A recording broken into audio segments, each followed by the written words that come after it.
president has declared a state of emergency to deal with a wave of riots and crack down on drug traffickers.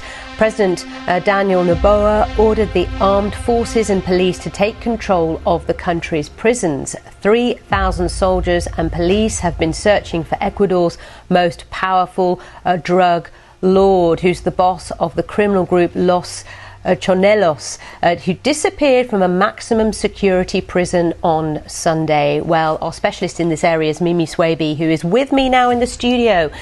It sounds like chaos. What's going on? Tell us more. It is chaos indeed. The president has declared the 60-day national emergency, including an overnight curfew. And this is after riots erupted by inmates in 6 of the nation's jails and escape from prison of this convicted criminal leader, Jose Adolfo Macias Velador, also known as Fito, much more easily.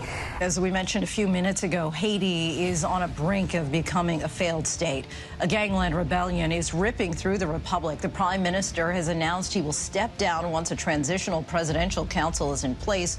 But will the gang leaders at the heart of the fighting reject that plan, continuing to put Haitians at the center of the crisis? The human toll, hunger, violence, and unrest has been unthinkable.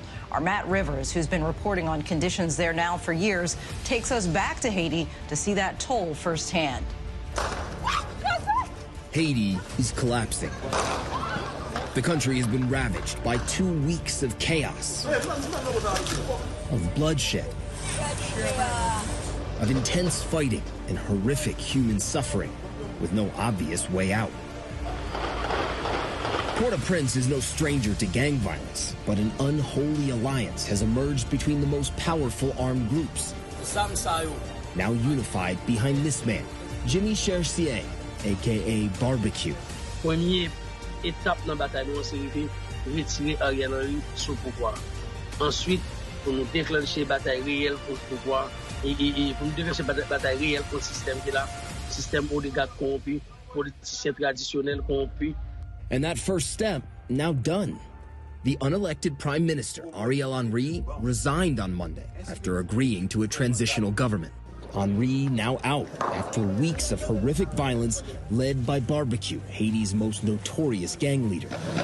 Let me get you up to speed on what's happening in Haiti. Right now, armed gangs are running the capital, and thousands have had to flee. This crisis started back in 2021 when the then president was assassinated in his home. Then this guy stepped in as both the president and prime minister. He kept postponing elections and staying in power even though he wasn't elected. So these gangs got fed up and launched a full-scale attack on the capital. They stormed 2 of Haiti's biggest prisons and released 4,000 inmates. So then the prime minister goes to Kenya and asks for troops to put down this rebellion. But while he's gone, the gangs seize the airport and prevent him from coming home. This gang leader, Barbecue, actually threatened civil war unless this prime minister resigned. So now the streets of Haiti are just controlled by these different gangs. There is no functioning government. The country is descending into chaos. It's arguably the largest crisis in the country's history, and I'm going to keep an eye on it. Haiti has been under a state of emergency for more than a week now since gangs attacked a prison,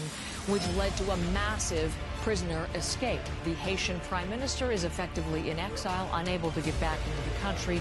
He is in Puerto Rico. The United States yesterday airlifted non-essential staff from its embassy in Port-au-Prince. Diplomats from the European Union and from Germany also left the country yesterday. The real problem right now is the port is closed and the airport is closed. So those 2 things make it very difficult to get assistance, supplies, and food in. The power of the gangs has extended and expanded because as much as the Haitian National Police has tried to do so, on its own it can't respond in a necessary way to establish order, which is why the United Nations Security Council passed a resolution to establish a multinational force. Canada is supporting that force with money and resources and training, and we're going to do everything we can to restore order. Right now, we couldn't have an election because there's too much insecurity and too much violence going on in the communities. A civil war in the United States could happen sooner than you think, because many of these conservative states don't want to be like New York and California, where everything's too expensive, where they can't even own a gun. And what's going to make the civil war more likely happen is that Trump loses 2024, or if he says that there's another election stolen. And since 2017, 65% of American citizens believe that a second civil war is coming. Who I think is going to win the civil war, I have no idea, but on average, red states have more gun owners than blue states, more farmers, and more people that have a structured life. Do you know what will happen if Texas become their own country? Wow, check this out. Texas is about to become its own country to stop a civil war from occurring. And this is what would happen if they declare their independence. They will become the 40th largest country, surpassing the size of one of Europe's top countries, France. They will then border two countries with the United States, located at the north, east, and west, and Mexico, located at the south. With a population of over 30 million, they would become the 51st most populated country. The Lone Star State boasts the second largest economy in the United States, following California. With a gross state product of $2.4 trillion, this would give Texas the 8th largest economy in the world, surpassing Russia. The state would hold some of the most richest people globally with an average income of $63,000. Houston would represent as the capital of the new country, and the official languages would be English, with Spanish as the second. If Texas declared their independence, it would stop the possible civil war, possibly save. The Army and Air Force are looking to immigrants to overcome recruiting shortfalls. They've ramped up their marketing, including on social media, to entice legal immigrants to enlist. They're also using recruiters with similar backgrounds to appeal to potential recruits. But the biggest draw for migrants is the promise of a fast track to citizenship, plus jobs and education benefits. Both the Army and the Air Force have said they will not meet their recruiting goals this year.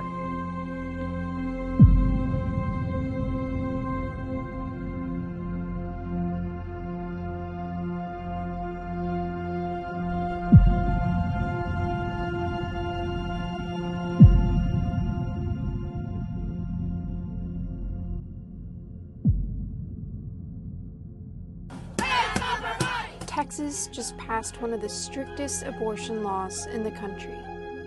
Senate Bill 8 took effect in Texas on Wednesday, September 1st, and that was a real shock to a lot of people. After the Supreme Court allowed the law to go into effect, Texas became the first state to ban abortions as early as 6 weeks of pregnancy. The law's passage is also revealing common misconceptions around abortions, like the time frame most women even know they're pregnant.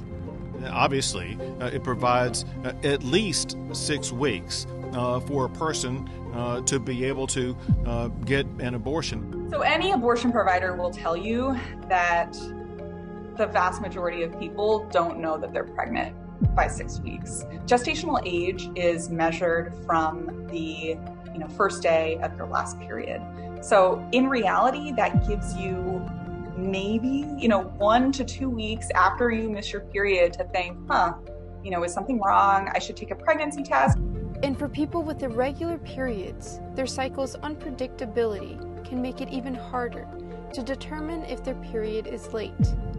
Identifying pregnancy, again, when we talk about that, we're talking about a woman who has a perfect every 28-day cycle. But in reality, we see women every day who come in. It's only been X number of weeks since their last period. They had a period or two while pregnant, and they're already 12 weeks pregnant. And these are the things that the 6-week ban absolutely takes none of this into consideration. Georgia, women face a 6-week abortion ban before many women even know they're pregnant.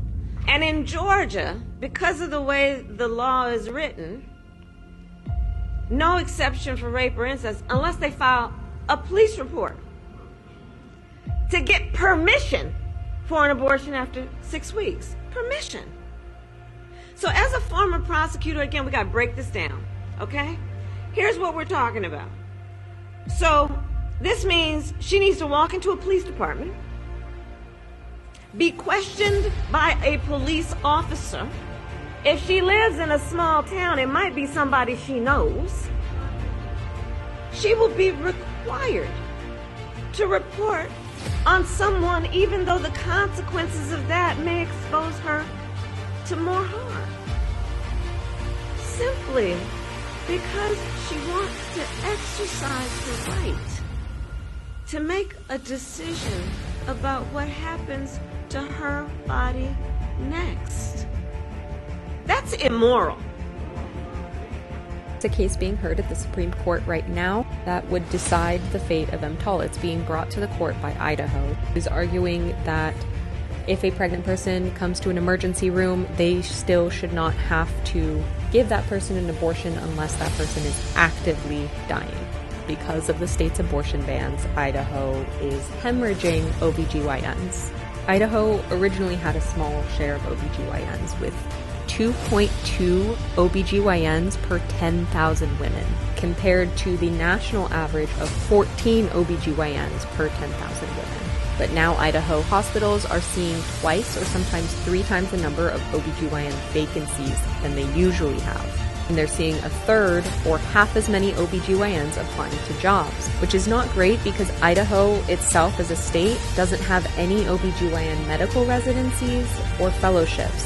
So they are having to recruit people from out of state to come to Idaho, and no one wants to.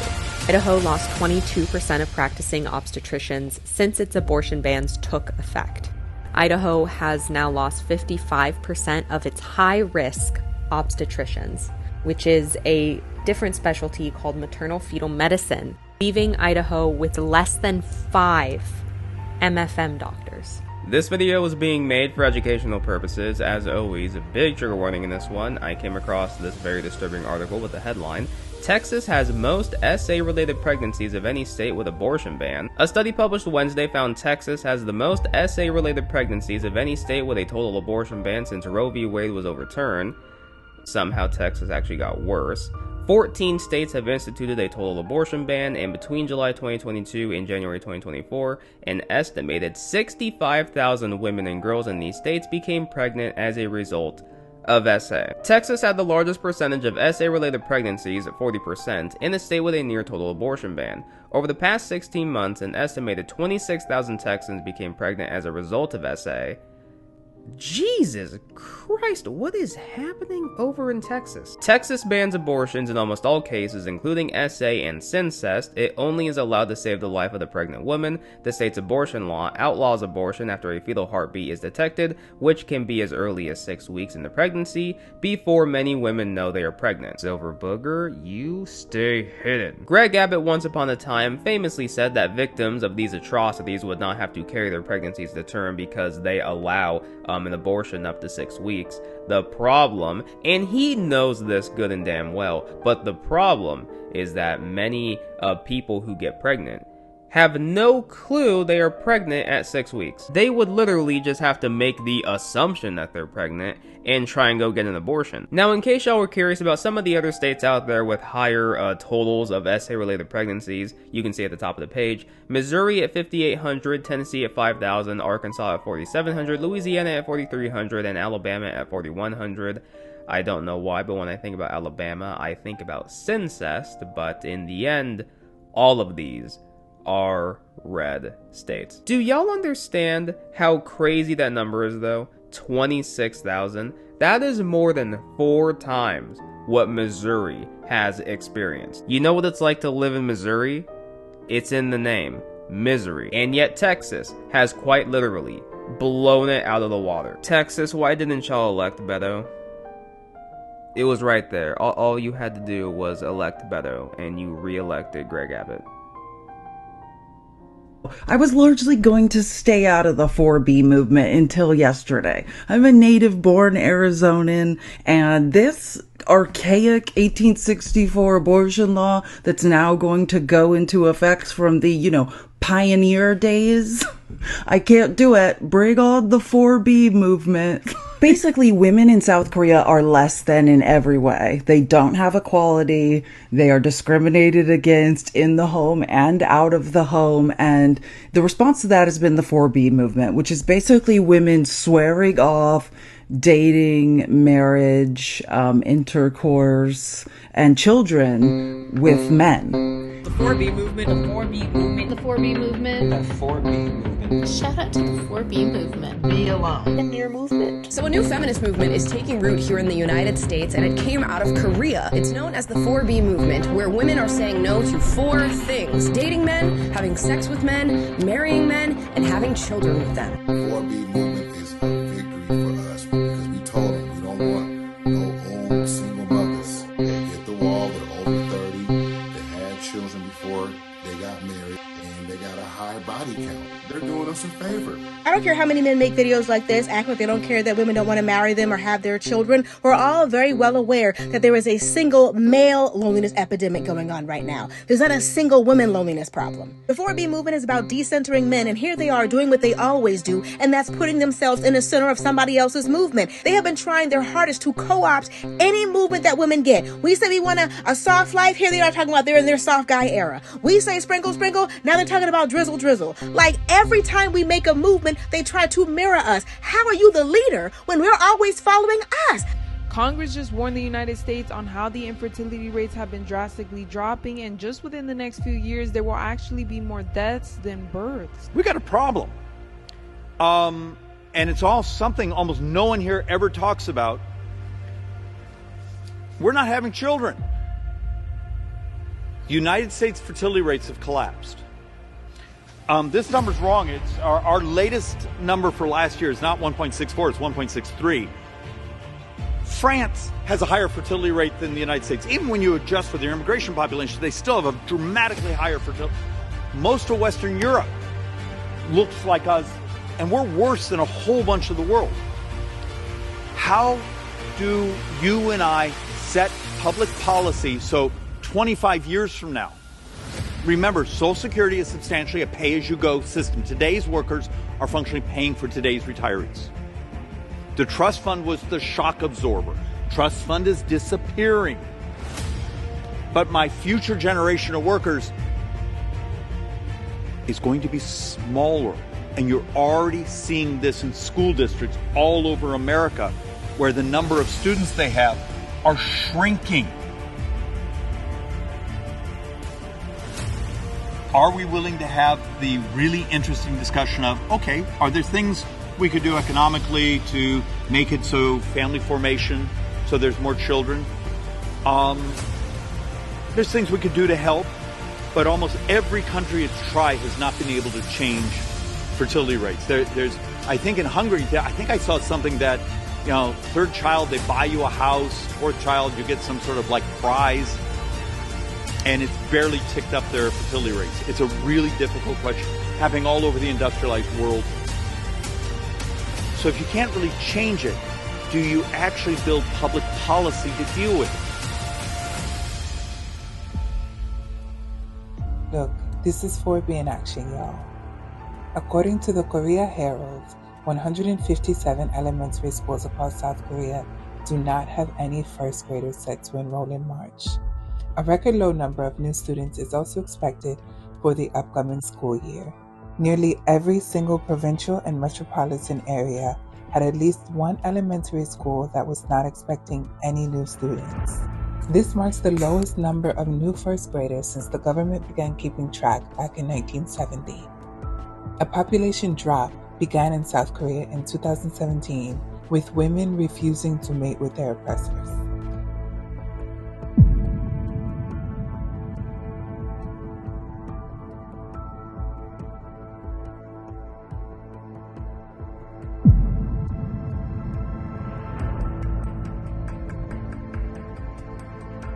Why the feminine is nature. I don't know what you guys think about this, but I was pretty happy when I thought this up, and it took me a long time. So, if you think about the world in Darwinian terms, right? It's a struggle for survival and reproduction, which are basically the same thing. Survival is you, but reproduction is the survival of your genes. So it's a survival issue over very long spans of time. Okay. What do we call the selection mechanism? Right, natural selection, right? It's nature who does the selection. Okay, so let me tell you something that makes female humans different than female chimps. I mean, there's lots of things that do, but... but here's an important one. If you look at which male in a chimp troop fathers most of the offspring? It's the dominant male. But the reason for that isn't because the female chimps sort of flock around the dominant male. Now that happens in other species, but it doesn't happen with chimps. What happens is the dominant male chases all the subordinate males away and will interfere with any sexual behavior they manifest. He'll chase them away. The females, though, are perfectly happy to mate with a subordinate male if they're in heat and they get the opportunity. So they go into heat, which is something that doesn't happen with female humans, and they really don't care who they mate with. Okay. Female humans are much different than that. They're picky. So they're choosy. It's a big deal. It's a big deal that they're choosy. So there's famous psychology experiments, you've probably heard about these, where undergraduate male goes out and, asks random women if they'll go home and sleep with him, have sex with him, and, what happens? I mean, generally they say, get away from me, creep, or something like that, right? Or they certainly indicate no. But then they do the reverse experiment where they have a female undergraduate go, proposition, essentially, males, and, well, what happens then? Well, the males say yes, much more often than the females do. Okay, I'm sure that doesn't come as a surprise to any of you. And, part of the reason for that, who knows, but part of the reason is that sex is much more dangerous proposition for women than it is for men. Because they have to bear the consequences, literally, if the logically appropriate thing happens, which is they get pregnant. So, at least in principle, women recognize that, and, they're a bit more cautious. Although there's more to it too, because women also seem to evaluate men for their fitness. Now, so, lots of men have no sexual partners and they have no children. That's not the case with women. Almost all women have one child or more. And it's a rare woman indeed who cannot find a sexual partner. Now, Roy Baumeister indicated, and you're going to have to think this through because it doesn't make sense on first encounter, you have twice as many female ancestors as male ancestors. So what that essentially means is that the success rate, the average success rate for propagation for the typical woman is very high. And the average success rate for the typical man is very low, but some men are hyper-procreative. Okay, so men are subject to selection pressure and many of them fail. Here's an interesting statistic. I think this came from Dataclysm, which is a book that was recently written about one of those online dating sites. A big one, can't remember its name, but he was looking at things like how the typical woman on the dating site rates the typical man. It's pretty funny, eh? Because men actually rate women on a normal distribution. So the typical woman scores at the 50th percentile, and half of them are above average and half of them are below. What do you think the equivalent is for women rating men? And everyone laughs, especially the women. So what do you think it is? It's 85-15. 85% of men are below average. Yeah, it's annoying, unless you happen to be one of the 15% who isn't. And those are the 15% of the guys who are having all the sexual encounters in a relatively sexually liberated environment too. Okay, so why am I telling you all this? Women select men. That makes them nature. Because nature is what selects. And so, you can say, well, it's only symbolic that women are nature. It's like, no, it's not just symbolic. It's not just symbolic. And the woman, in some sense, is the gatekeeper to not in some sense, is the gatekeeper to reproductive success. And you can't get more like nature than that. In fact, it's the very definition of nature. So, as I said, there are lots of reasons why these symbolic representations are set up the way they are. All right, so that's the great mother, nature. The queen, the matrix. The matrix is something from which all things form. Same root word as matter, mother, all the same root word. The matriarch, the container, the cornucopia, the object to be fertilized, the source of all things, the fecund, the pregnant. And the age of Aquarius is about what? If we understand Aquarius, it's about innovation, change. It's about knowledge, though. Aquarius is a sign about true knowledge. So what that age means that we're stepping into, and I could break down exactly how to understand why we're in the age of Aquarius, but I'm sure you guys can trust me and just let me tell you that we are. But it's just beginning this age of true knowing. Before this age was the age of Pisces. so easy, go with the flow, because Pisces represents the way that the water flows, spirituality, and higher dimensional consciousness. As we move deeper into the new age of Aquarius, the goddess age, it is so important for us to be there for our divine feminines and to support the divine feminine movement, because the woman, right? The womb, the source, is how we find healing for the collective. It all starts with the woman. It's so important for us to be allowing the divine feminine the space that she needs to rest, to create and manifest.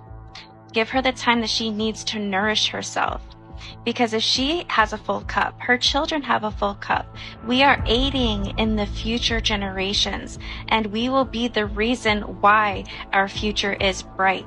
Because we show up for our children, we show up for ourselves, and by supporting the divine feminine, this is how we support our future.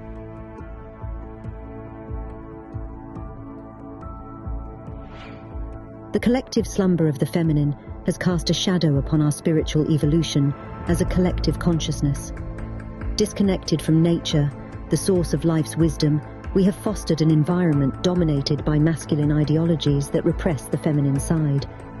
Even the feminist movement, though a manifestation of the rise of the divine feminine, falls into the trap of repressing feminine energy. Competing with men in what they're naturally good at due to their alignment with the divine masculine is very toxic for women and society by extension. What we need is to embrace the divine feminine with all that comes with her energy. A striking manifestation of this millennia-old masculine dominance is found in the heart of global power centers, London, Washington, and the Vatican. Symbolized by phallic obelisks, these cities stand as monuments to the patriarchal order that has shaped our world.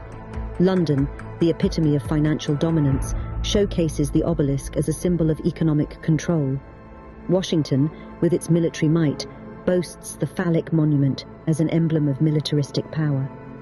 Meanwhile, the Vatican, representing religious authority, echoes the same symbolism. Long before the widespread worship of Yahweh, which symbolizes masculine dominance, took hold, ancient times were marked by an era where people honored and celebrated the divine feminine. This period was defined by a deep respect for feminine qualities like intuition, emotion, and the interconnectedness of humanity with nature. To understand this chapter of our history, we can explore archaeological findings and anthropological studies that paint a vivid picture of rituals and traditions centered around the divine feminine. Digging into the roots of this ancient reverence for the divine feminine, we find connections with the ideas put forth by Philip K. Dick and Gnostic perspectives. One captivating aspect is the concept of Saint Sophia in Gnostic traditions. Sophia is often portrayed as a divine figure embodying wisdom and spiritual insight. In simpler terms, she represents a kind of cosmic knowledge and understanding. Philip K. Dick writes in his exegesis, "It is Gnosticism and Gnosticism alone which denies the patriarchal Jewish Christian religion and enshrines Sophia as the creator goddess. My experience of the lady, it is exactly Gnostic. In my revelations, all roads and aspects lead to her. This is Gnosticism. I've seen her, heard her in many guises, and finally the name, Saint Sophia. Gnostic revelation has broken through into my head in the modern world.